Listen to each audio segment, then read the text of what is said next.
Welcome to the Crystal Coach Show with me, your host, Anahata, helping you live every day with clarity, guidance, and practical wisdom. Are you feeling overwhelmed, anxious, maybe disconnected? Do you ever feel like you don't know how to live a life of peace and joy? I am Anahata Roach, the Crystal Coach, and during this show, we channel divine wisdom through stories of service, spirituality, and stones for self-care. The Crystal Coach Show leaves you with a feeling of connection and the clarity it takes towards becoming the best version of yourself as you hear from thought leaders and many others to help you ignite the crystalline nature of who you really are. Stay tuned. The Crystal Coach Show starts now. Hello, and welcome again to another episode of the Crystal Coach Show. I'm your host, Anahata Roach, and I'm so glad you joined us today. Listen, we're talking spirituality and mindset today with my guest, Manny Muros. Guess what? What happens after building a life of material success? You suddenly find yourself in a place of desperate surrender. Manny's story is fascinating. It's a fascinating tale of an idyllic childhood, uprooted by political turmoil, only to find material success as an immigrant in another country. A sudden awakening into the oneness of all caused him to leave everything behind once again. So let me tell you just a little bit about Manuel Jose Muros, aka Manny. He is a mystic, yogi, and transformational mentor, dedicated to guiding individuals on their life and spiritual journeys. After a profound awakening in his mid-30s, Manny discovered his true self, which opened the door to living with peace and joy. He went on to develop a program called the Mind Overlay Transformational Program to help others become conscious creators of their lives. He is the author of 3 books and leads workshops and retreats in the United States and internationally. And he's got one coming up in Spain, which we'll talk about in a little bit. Previously, a highly successful serial entrepreneur, he later owned and directed one of Massachusetts's, say that real fast, oldest yoga and healing centers for 17 years, where he hosted and studied with leading spiritual practitioners. Manny also co-founded the first public Montessori charter school in Massachusetts and the Alnoba Peace Foundation. He holds degrees in pharmacology and business administration. Welcome, Manny, to our show today. Thank you, Anahata. It's a pleasure to be with you and your audience. Thank you. Your journey from idyllic to immigrant to entrepreneur to yogi mystic, I mean, that is just such, wow. It's like made for television or something. Can you talk a little bit about, I gave kind of an overview, but what were some of the things that really stood out for you after, growing up in this, just this picture perfect kind of childhood and then being taken out of that? I mean, that was pretty traumatic, wasn't it? It absolutely was, Anahata, and it's something that I feel I've been working my whole life to manage that trauma. I do believe that we are in a soul's journey. It's like key to have some of those groundings.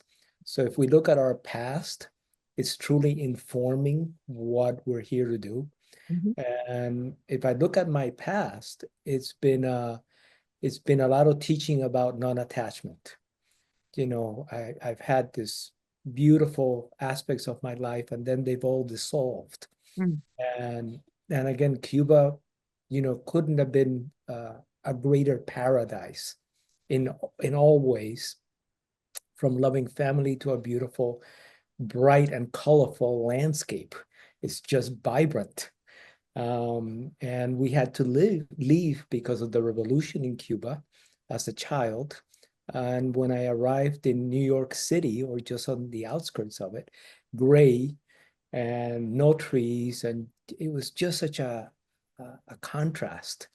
And then it really showed me, which is a lot of what informs the teachings, how no one could see who I really felt I was. There was just a lot of discrimination, a lot of projections. And it really highlighted this outer world, inner world reality for me, and how to hold on to my inner knowing, even though the outer world was saying something else. Mhm. And that really took me through my high school years. And when I moved to Boston to start at the university, um, that was a big shift. It was the first time I actually felt I was out of the trap that I had felt all through growing up. I felt trapped. I didn't Right. know. Well, you got planted in a dropped down into another country, then you didn't speak the language, and you were what 7 years old? Correct. And so that's a pivotal developmental stage in a child's life. And I know you told me, and it's even in your book about how you were bullied because you were different, and you really couldn't even respond because you were struggling to learn the language, right? Correct. No, Yeah, it was a tough period. I learned lessons that helped after, because I realized that, you just have to stand up to bullies as an right. example. You learn that you have to pave your own way. So it taught me strong lessons that really helped. Mhm. Well, I, And I just love that the story in your book about how you picked up a trash can and threw it. This guy pulled a knife on you. Is that what it was? that was it. This Yeah. he pulled a knife. I mean, and I had done absolutely nothing to him. Oh, It was his story. It right. had nothing to do with me. But recognizing that, Mm. uh, that's a big part of life, recognizing what's yours and what's not. And 90% is not. True that. True that. But you said now that when you went to college, that was a completely different game. Explain a little bit about that. I found my footings. Ah, I basically, first of all, Boston is gorgeous. I yes. was out of that depressing environment. And I began to create a life with good friends. But even there, the lessons didn't stop, because if you remember from my book, when I was in New Jersey, there was a fire where we lost all of our possessions. Mhm. I moved to Boston, uh, 2 years, I think, after being in Boston. There's another fire. Both of them were arson, and I lost all of my possessions. So I think the Yet. universe has always been teaching me this is a journey. Don't Travel get light, attached. Right. don't get attached. Don't get attached. Right, right. And really God, stay just there. drive it home. Wow. You think about that. You could have gone one way or another, right? Some people would have just gone into why me? What is going on? Why is the universe conspiring against me? Just is awful and just stay in that victim vibration as opposed to looking at it going, what am I being taught here? So that was a very mature and spiritually mature outlook. You're probably a very old soul, Manny.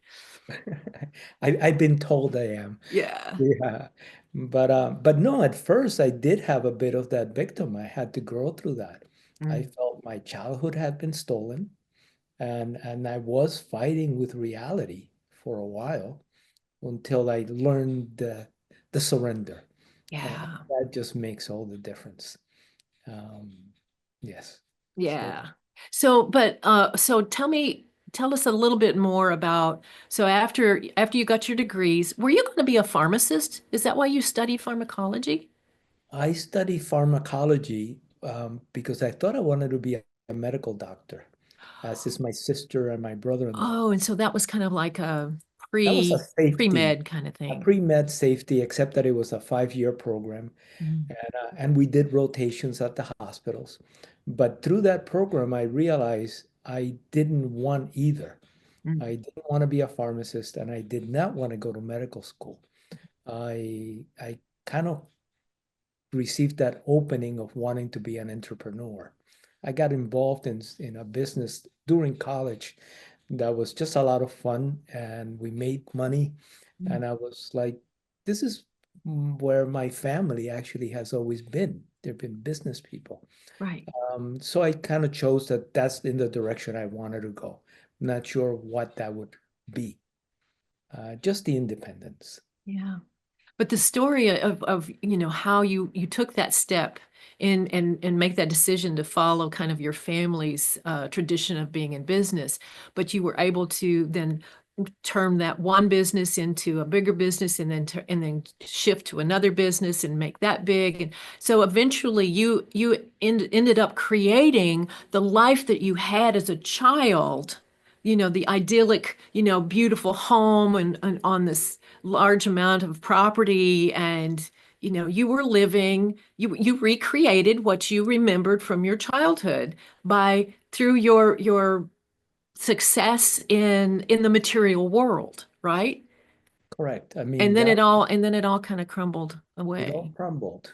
I mean, we were raised, my parents were very focused on you need to get an education because that's the only thing they can't take away from you. Right. That was a phrase always said.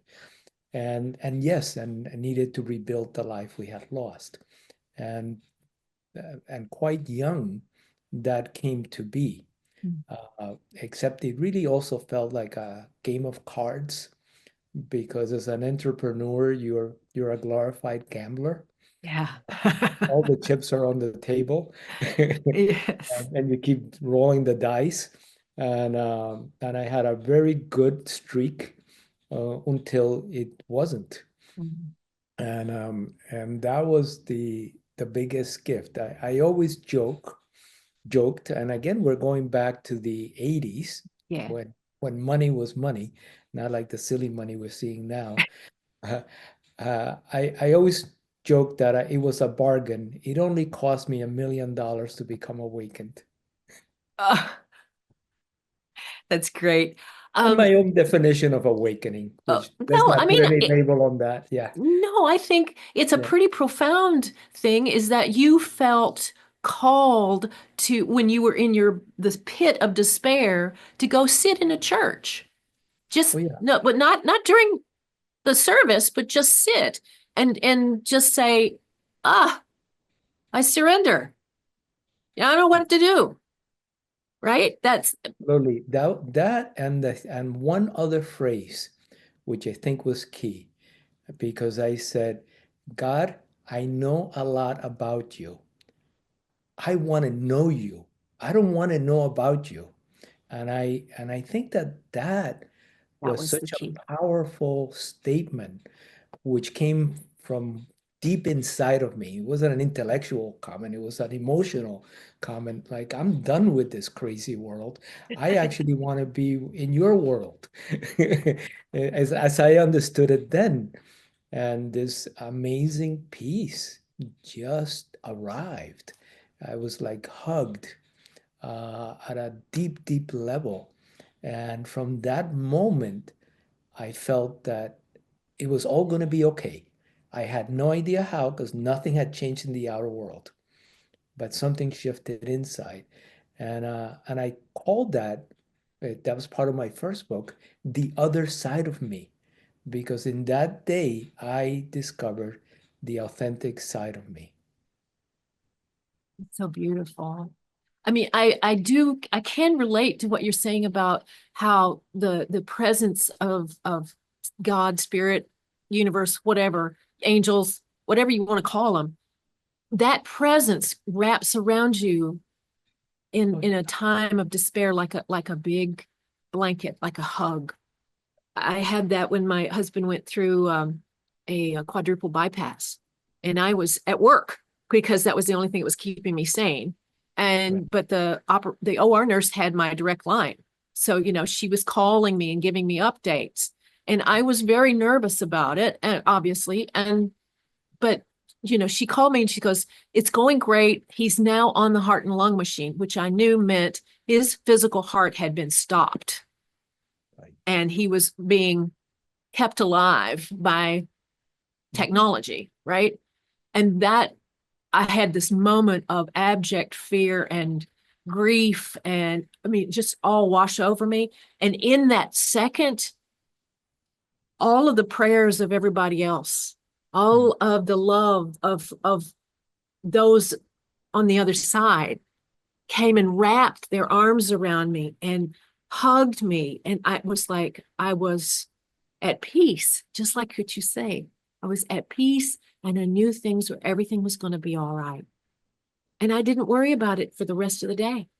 And when she called me and said, it's successful, everything's good, he's going back into his room, I could leave and go, you know? So it was just something I'll never forget.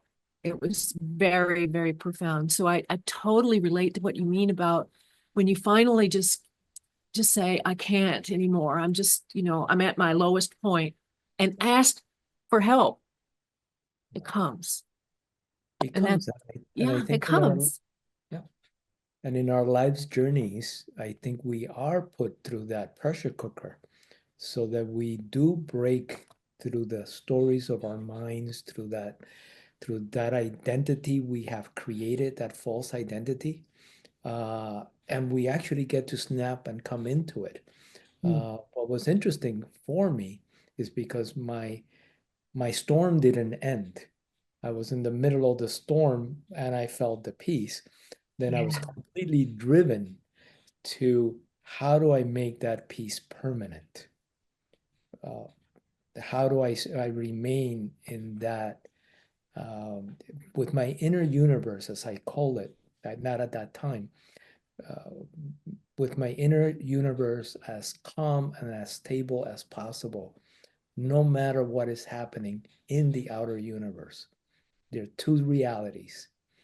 And That's what I call, having, this joy that's right here in your heart that you can tap into at any time, at any right, place. Joy can be held in times of grief and in times of uncertainty. But happiness, of course, is situational. So what you're saying is that knowingness, that oneness, and that feeling of connection can be held so that correct. you can tap into it at any point. But for you, you had to completely shut yourself off from everything else in order to feel that, get that really programmed in, or I don't know, you said I don't want to be here anymore. So maybe that was a lot of what your energy was like, take me home, country roads. I just need to go. Yeah. But, but, Yeah. that was not what happened. You got brought back, as you say, by discovering yoga, right? And Yes. the eight limbs of yoga. Um, we're going to take a quick break, but when we come back, we're going to be talking about how Manny took this awakening experience and transformed the way he shows up in the world. We'll be right back. Thanks.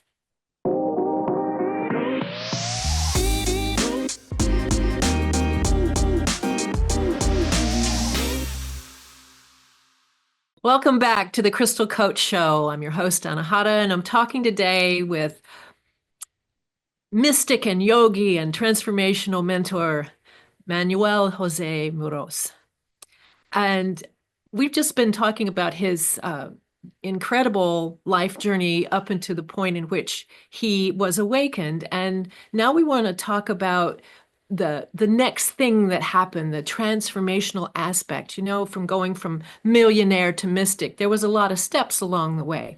So can you share with us, like, at what point did you feel like I'm going to stay here for the rest of my life? I mean, you could have been like a dude that went up in a cave in India somewhere and just stayed there for the rest of your life, right? Because that was where you loved being. But what brought you back into the material world?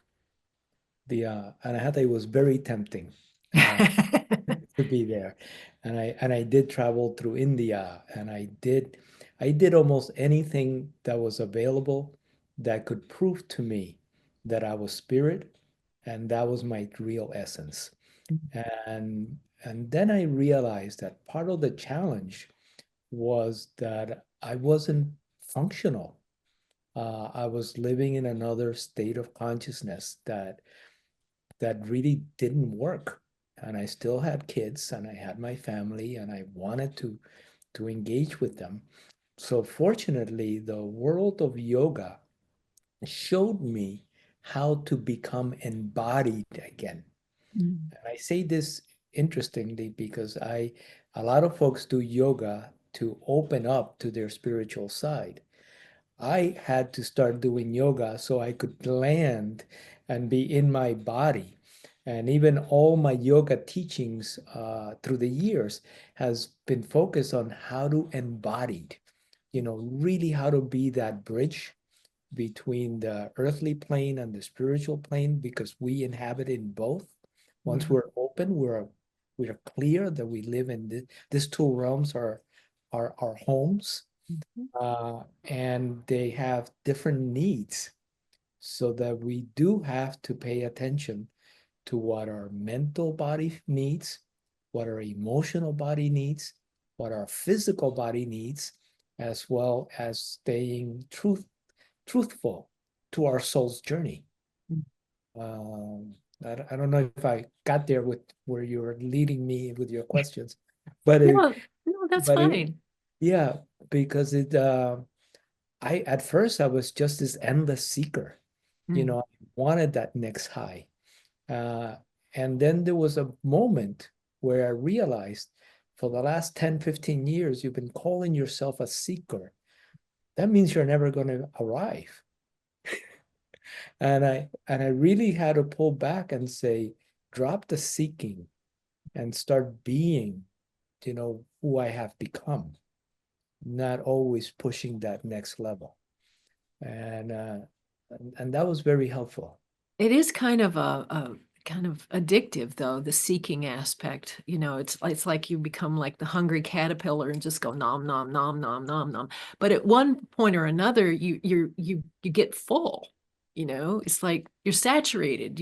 You have to marinate in all of that and be able to then show up with that, all that you have experienced and learned for others to on your soul's journey, right? And it's also that seeking part, still your ego. Is your ego Mm. never satisfied? It's looking for more. Mhm. That there is something where the witness, the observer, is able to take over and actually say, "What are you looking for? You're already there." You're already there, right? And, I and was that when allowed that. Yeah. Go ahead. No, no, I'm saying, and that allowed it to be released. If not, I would still be hungry. True. I was just wondering if you had ever read I think it's Jack Canfield's uh After the Laundry. No, After the Ecstasy, the Laundry. Yeah, Oh. After the Ecstasy, the Laundry. Have you ever read that? I have read parts of it. Yeah. It also Because is I mean very much that's what that's the exactly what you're saying is that yeah. you've got this high and all this sort of stuff, but there's still the laundry to do. There's still the material stuff. So how can you like bring that into every day, into all the actions that you do every day? And that's the true integration, is it not? Right. And that's what I teach. I call it my mastery program because it really is how can we be masters in our lives? Mm. And it is all around understanding uh, what I call that mind overlay Yeah. and understanding that we are identified with all the stories of our minds, and we're really running through our, projecting the past into the future, subconscious, just identify with that. And once we're able to shift our identity to knowing that we're spirit, Mm. we're consciousness, we're energy, then you're identified from that perspective. And and we're able to settle and enjoy the ups and downs of life, the lessons as they're being served, without a big deal. Well, wow, this one is going to be a little sour. Okay, Mm. I could get used to sour. This was pretty bitter. Yeah. Yeah, I get it. Uh-huh. Yeah. But it is, and it's part of life. I mean, life is not going to be different. Yeah. Uh, So but our you, inner world is. hmm? But our inner world does become But different. internet world is, yeah. I was just gonna say that your meditation, I mean, that was the first thing that you really attached to after this transformative experience. And so, one of your kind of keystone things as a a leader in spiritual transformation and a mentor to others is meditation and mindset. Um, so can you talk a little bit about the practice of meditation and maybe how it differs from person to person? Right. So I actually I think of meditation as old yogic tools. Meditation is a tool. So we don't want to make it the altar, recognizing that it's a tool. Right. Yeah. And and what the meditation offers for us is to be able to uh, recognize that the mind is always thinking, and the mind is something you have, and it's not who you are. Right? So then that practice of meditation takes us into being able to connect to that part of you that always has been, always will be. So I call meditation spending intimate time with yourself. So we can separate the things you have from who you are. And I do find that each one of us, because we're such complex beings, we're souls traveling for thousands of lifetimes, uh, with our own unique expression here. It's if we realize that what we're really looking is for that intimate time, and whichever way it becomes available to us, it's there. But the practice of meditation really opens those gateways.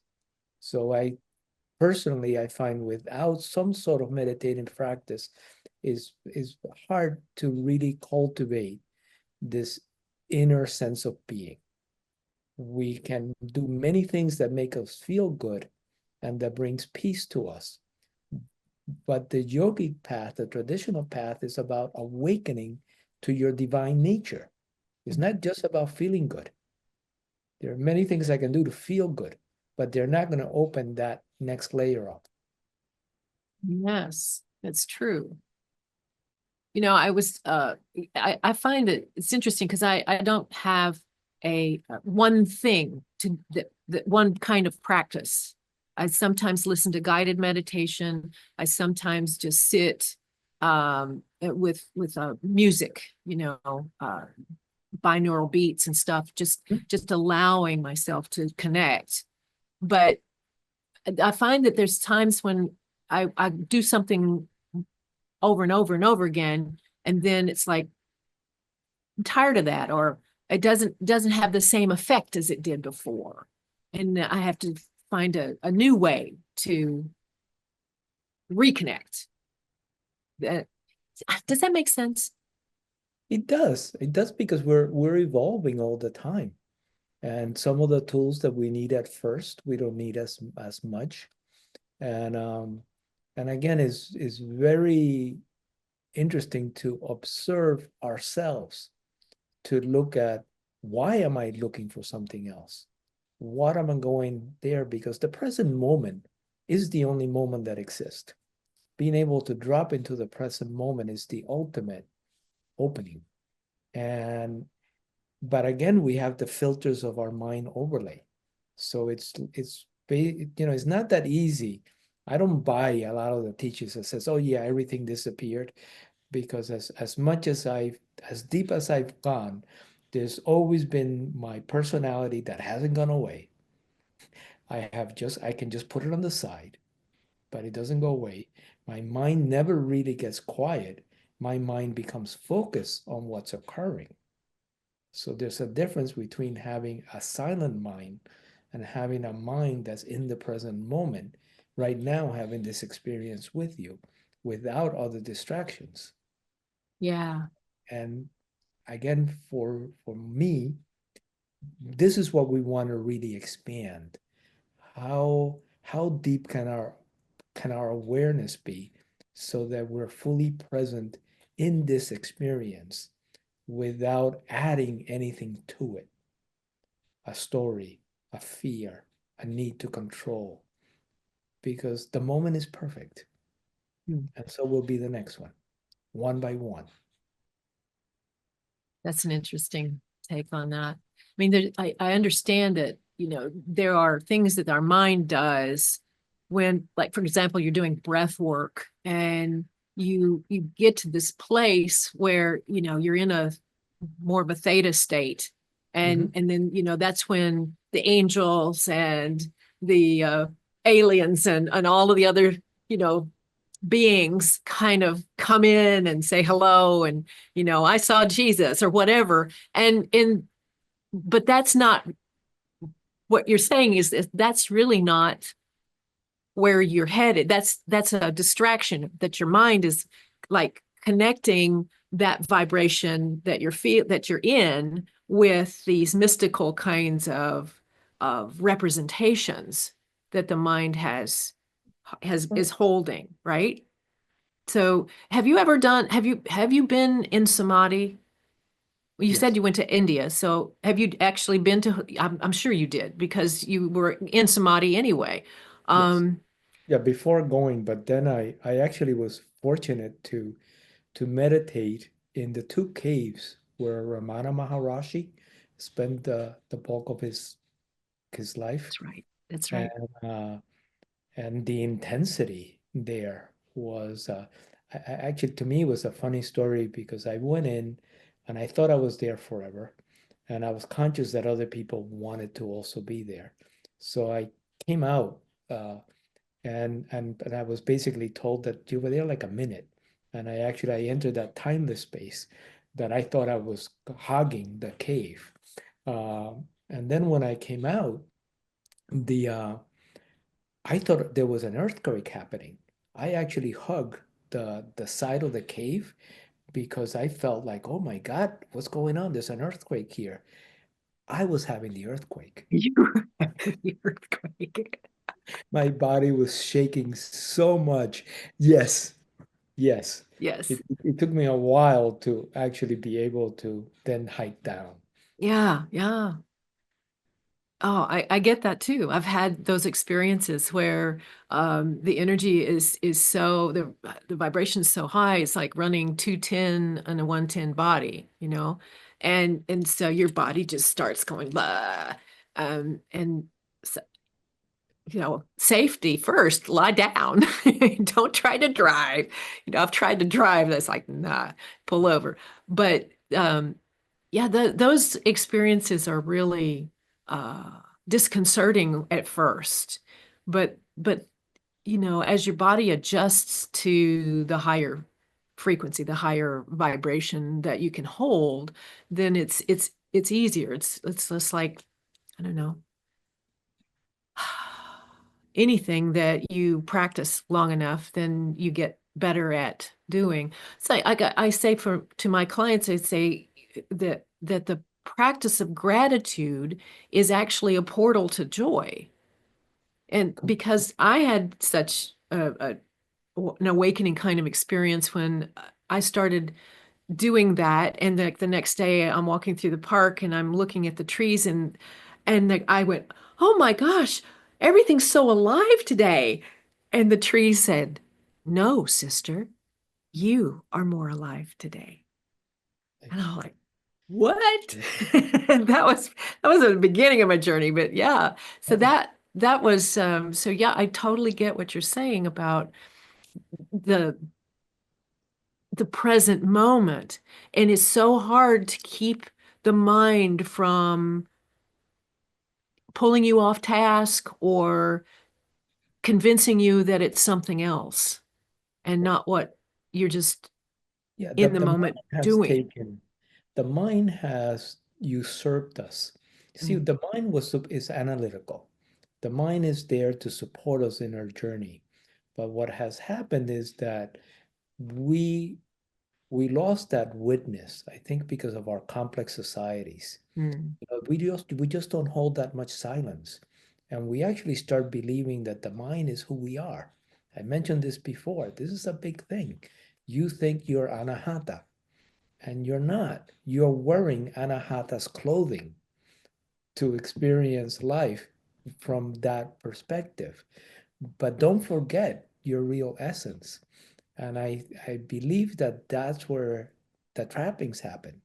If you have a practice that allows you several times a day to remember that you're wearing anahata and remember your real essence,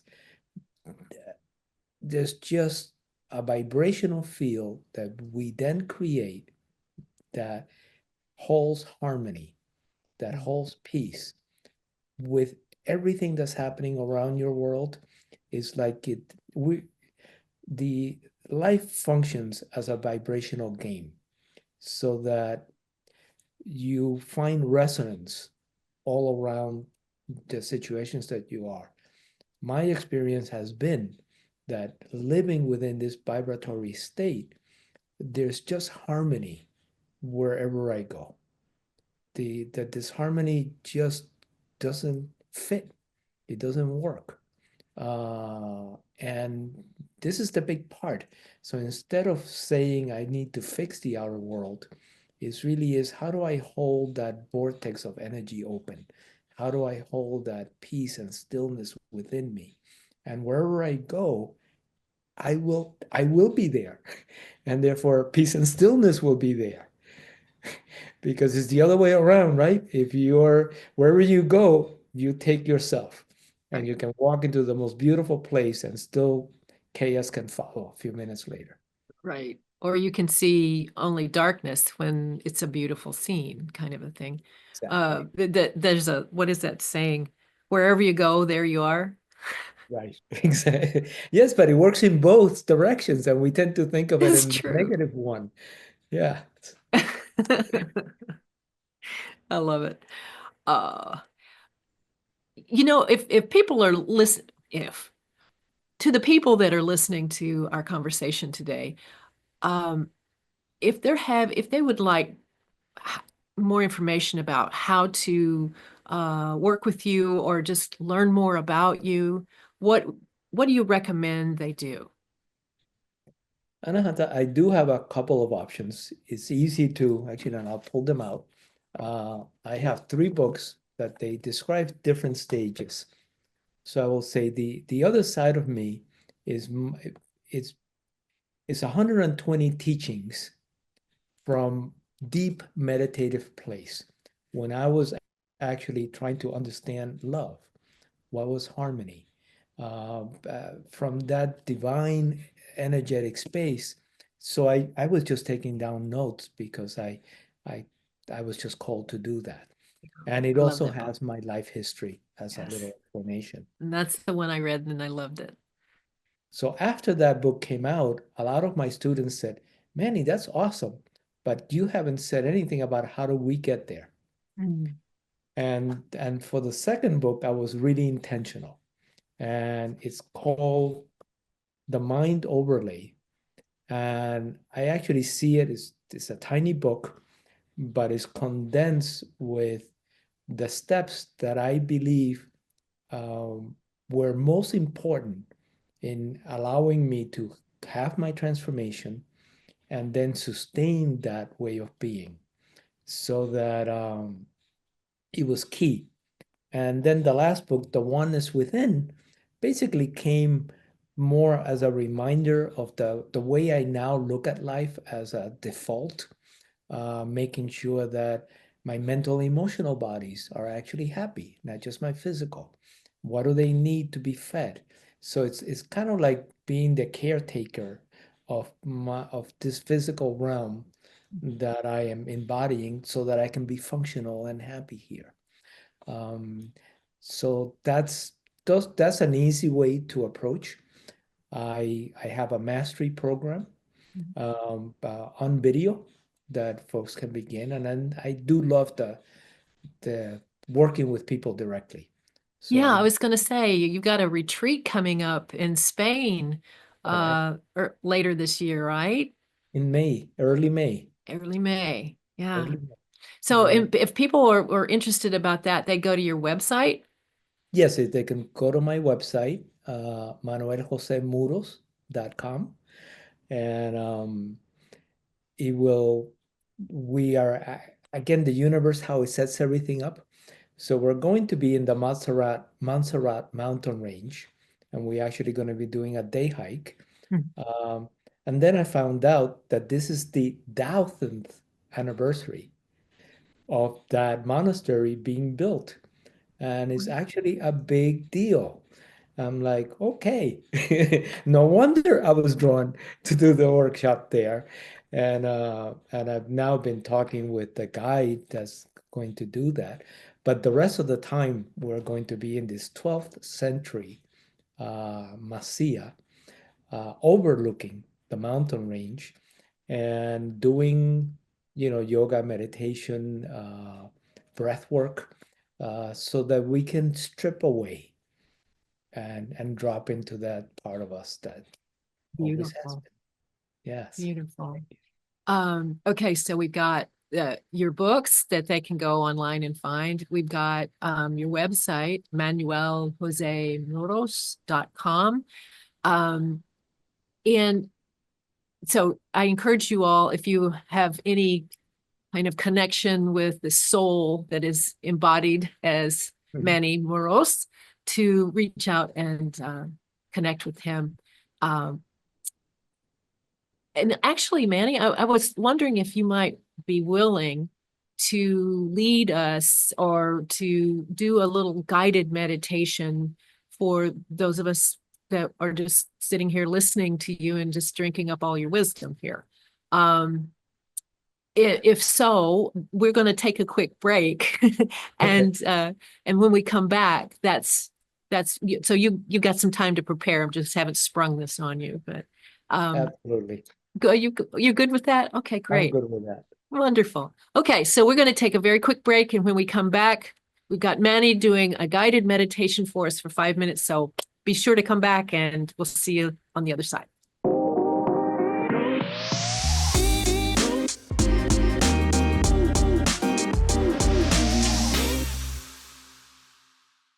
Hi, welcome back to the Crystal Coach Show. I'm your host, Anahata Roach, and we are talking today with, oh my goodness, such a wonderful spiritual transformational mentor in Manny Muros.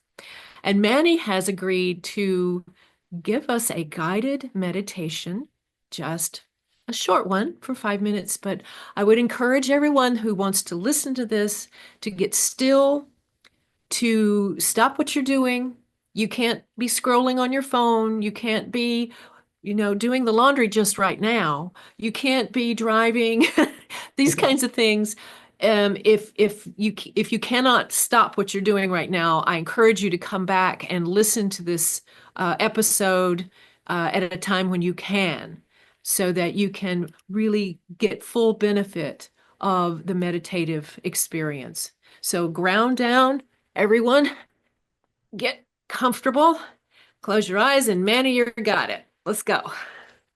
Thank you, Anahata. Mhm. Yes, everyone, do take a comfortable seat. If you have something you can lean against, it may even be easier for you. Or if you can stay upright, that's perfect. With your eyes closed, keep your head in a way that you are looking at the horizon.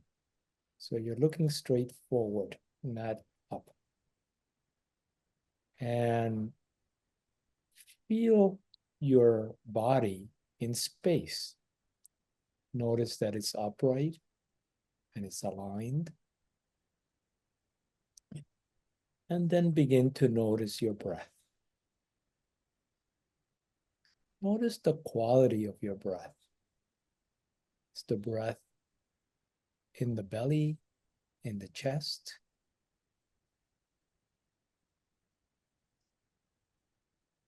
How short, how long is your inhale, your exhale?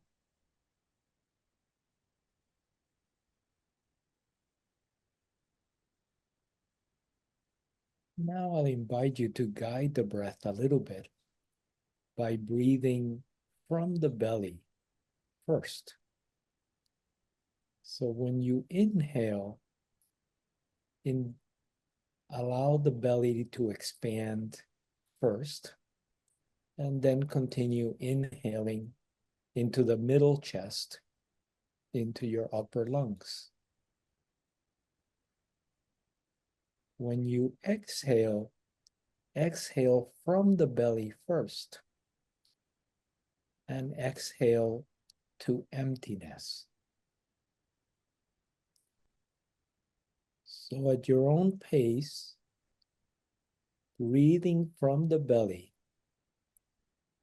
I invite you to breathe slowly all the way to capacity. And when you're ready, exhale all the way to emptiness.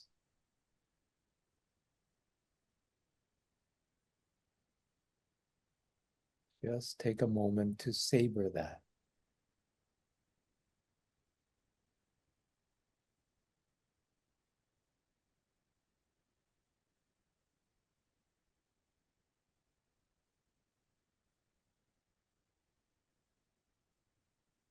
Feel your physical body. Notice your skull, holding it steady.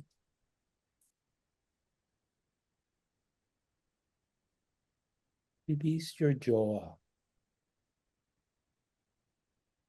Soften the muscles of your face.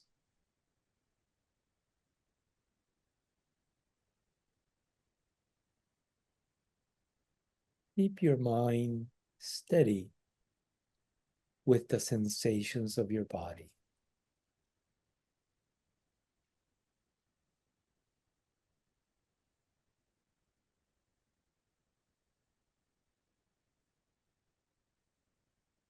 I invite you to notice the part of you that's observing you right now.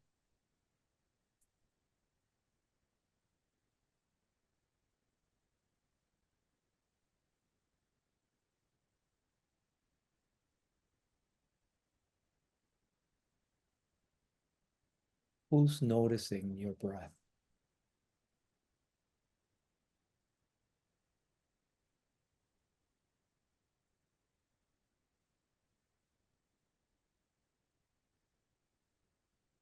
All steady, moment by moment. Feel with all of your senses.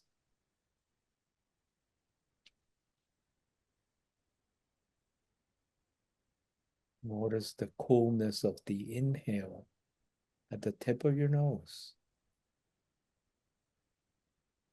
the warmth of the exhale.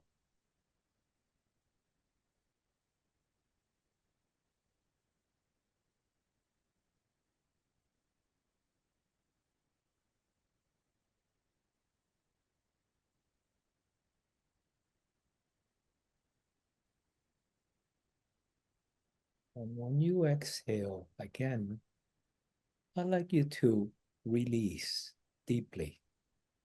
Let go of whatever you're holding.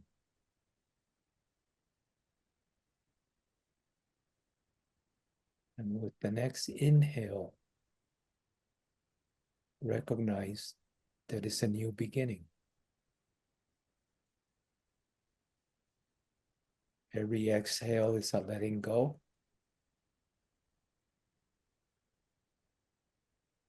Every inhale, we shape and create the moment.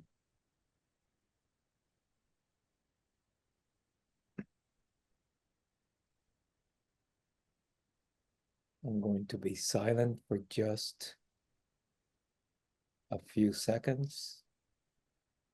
And stay fully present. Feel.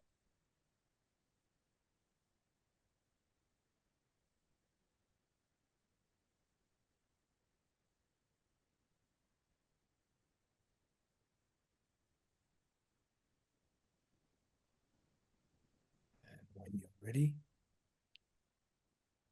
gently let the breath deepen and open your eyes when you're ready to return to waking consciousness.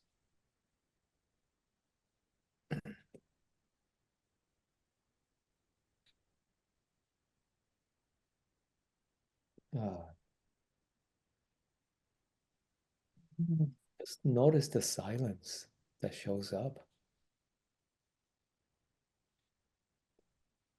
I always say the silence lives within us. We just put things over it.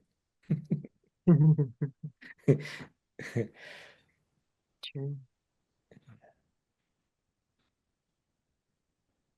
I once got so tired of my monkey mind that out of desperation, I created a throne room around my spleen.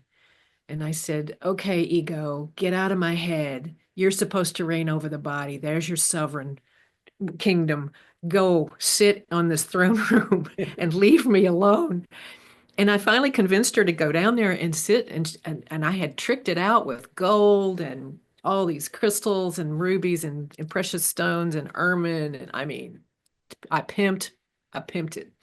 And she sat down, and I knew I had her when she kind of was rubbing the gold of the arms. And when she sat back, my mind went blank for the first time in my life.